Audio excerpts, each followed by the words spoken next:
Good morning, my name is Antoinette Clark and I'll be presenting today's grade 7 English lesson, How to Write a Descriptive Essay. Where do I start? Well, let's see. First, we need to understand what a descriptive essay is. Descriptive means when you describe a person, a place, or an event in great detail. You as the writer need to tap into your 5 senses, namely smell, what you see, what you taste, what you hear, what you touch. You have to create a picture in the reader's mind with your words. Always choose a topic that you like. The teacher will give you a list of topics and at least one topic will stand out. Refer to things that you know. Always write about an interesting memory and something that you like, because this is clearly reflected through your words when the readers read your essay. Descriptive writers use imagery and they use vivid verbs and awesome adjectives with lots of details to paint a picture in the reader's mind. After you've chosen your topic, now you need to structure your essay, and this is where brainstorming comes in. You start with your mind map. You draw your mind map with a title or your topic in the center and divide your essay into 4 paragraphs. Start with 4 paragraphs. Namely, the first paragraph will be your starting point, second the build-up, third the climax, and fourth the ending. You can add on to the build-up as you progress or as the word count allows you. But always start with 4 paragraphs. And remember, it's 4 separate ideas which is linked through with a topic. With a starting point, you introduce your characters, your setting, your time. And the build-up of events moves on to the second or the third paragraph. Your climax is the highlight of the story, and then you end your essay with a resolution, summing up everything that drawing the entire essay into a whole. As I've said before, you may add more paragraphs to your build-up. Just don't lose focus from the topic. Sometimes you may become so excited about your topic that you lose your focus. Always stay clear to what was the topic and follow your structure with your paragraph build-up. Then we follow the writing procedures with a rough draft. Always write your rough draft in pencil and do the editing in pen. It's so easy for the teacher because they notice this immediately that you have completed editing. Once you have structured your essay, you start compiling your rough draft. Think of words that you should use, vivid verbs, awesome adjectives. This is where your 5 senses come in. A picture of the story is then painted in the mind of the reader, and the teacher will enjoy what you have written. If you enjoy what you are writing, then the teacher and the reader will enjoy it. Have fun. Use more descriptive words, not your normal words. Don't repeat and get stuck in a rut. Instead of your average words, use above and beyond words. Go back, rewrite, edit. Instead of good, use great, splendid. Instead of pretty, use exquisite. All of these words will combine to an ecstatic and brilliant and excellent descriptive essay. Your final draft. This is your checklist for the final draft, and it includes the following. Always make sure your essay has a title. The topic can be used as a title if it is allowed. You can create your own title, but remember, nobody walks around anonymously or nameless. Give your story a title. Your essay should be divided into paragraphs. Always make sure of that. Make sure your paragraphs don't get too long and keep focus on the topic.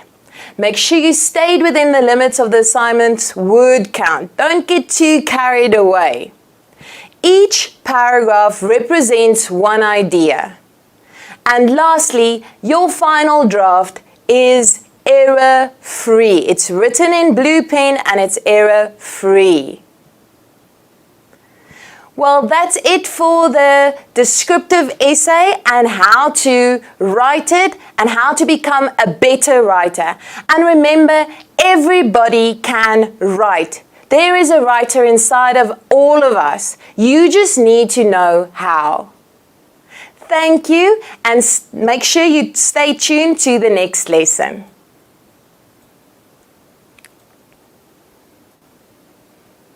Good day, my name is Antoinette de Klerk and I'll be presenting the grade 7 English lesson, Reading and Viewing a Poem. Answer Me World. Answer Me World is a good name. It is what we are all saying. Answer Me World with a good game when the rest of the world is playing. I'm not made of a different kind. I don't want to be left behind. I want to join with the others out there. Answer me, world, with your love and your care, and let me join in the playing. When you read a poem, you need to consider the following. You never stop reading at the end of each line, even if each line starts with a capital letter. You read according to the punctuation.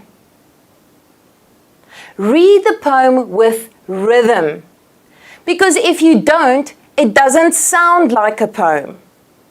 You need to pay attention to the following: your figures of speech and your poetic devices. Figures of speech are tools we use in everyday talk and speech and poetry to create rhyme and rhythm, to create pictures in the reader's minds. You need to pay attention to similes, metaphors, personification, onomatopoeia. A simile and a metaphor are both comparisons, whereas a simile has the words like, as, and than in the comparison. For example, he eats like a pig. But with a metaphor, the comparison is he is a pig. Personification is when we give an object a human quality. For example, the sun is smiling. And lastly, onomatopoeia are sound words. The list goes on with figures of speeches, but the most important are these. And you need to pay attention to these when reading the poem. The poetic devices are tools the poet uses to create rhyme and rhythm. This is where the beat in the poem comes in. And if you do not read it accordingly, then the poem will be dull and flat. Alliteration are the beginning sounds repeating in nearby words, and it is your consonant sounds. For example, Ben blew a big blue bubble with bubble gum. Can you hear that rhythm and that beat? Assonance is the repetition of vowel sounds. The man with a hat had a bad apple. Consonance is when the consonant sounds are repeated in the middle of a word. Looking at our poem, Answer Me World is a good name. Notice the punctuation. I have a comma, I have to pause a bit.